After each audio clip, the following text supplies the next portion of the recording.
te levar sem te quebrar todo. É mais do que você merece. O problema é de você, acima de todo o resto. Você acima de tudo. Ah, porque é isso que Deus é. Horus, Apolo, Jeová, Caleb, Clark, Joseph, Kenneth.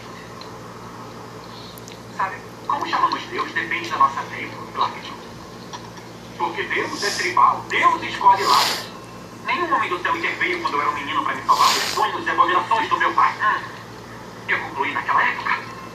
E se Deus é todo poderoso, ele não pode ser de todo bom. E se ele é de todo bom, então não pode ser todo poderoso. E você também não pode. Eles precisam ver a fraude que você é. Com os próprios olhos. O sangue das suas mãos. O que você fez? E hoje, eles verão. Sim. Porque você, meu amigo, tem um encontro. Do outro lado da Bahia. O ódio dele amadureceu. Durante 2 anos, mas eu não precisei de muito para induzi-lo. Uns bilhetinhos. Uma explosão, você deixou sua família morrer. E agora? Você vai voar até ele.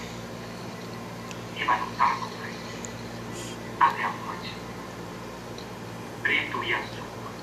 Noite de luta. A maior batalha de gladiadores da história mundial. Deus versus homens. Dia versus noite. O filho de Krypton versus o morcego de Gotham. Acha que eu vou enfrentá-lo pra você? Menina, você vai lutar por aquela moça especial da sua vida. Ela tá segura lá embaixo. Já você. Quase. Mas não estou falando da luz. Não.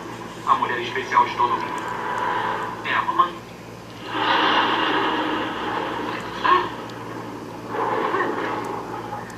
Marta, Marta, Marta. A mãe do demônio voador deve ser uma bruxa.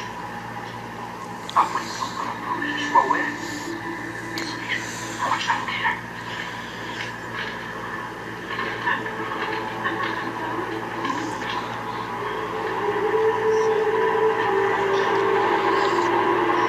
Onde ela está? Eu não sei. Eu não deixei que me dissessem. Por que se você me matar, Marta morre. E se você voar para longe, Marta também morre. Mas se você matar um morcego, Marta vive.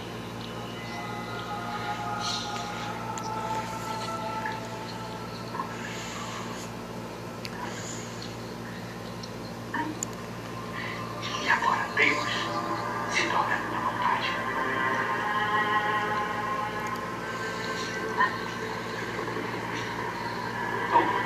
As câmeras estão esperando na sua nave para o mundo ver os defeitos do perfeito. Sim, o Todo-Poderoso revela como